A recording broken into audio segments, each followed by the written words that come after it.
Okay, here I have this car fridge. You can use it in your house too if you need to. These are good when you have a power outage. You can put your frozen foods in here and use this on the generator. It fits quite a bit.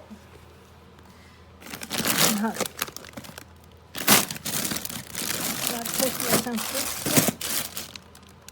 here. And we still have, plenty space to put more.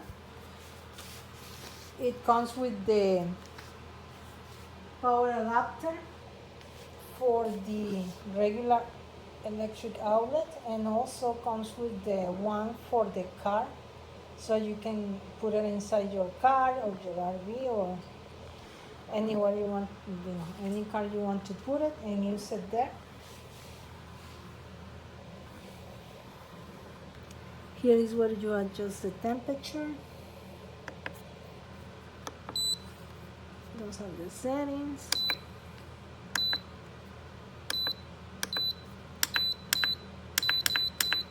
You want less, like I do, I put it in 32. Then this is the power, so you just turn it off here. You just press down for 3 seconds or 4 and turn off. Turn it on, just press it again and it's on. This is a really nice item to have, either for your home or for your car.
What?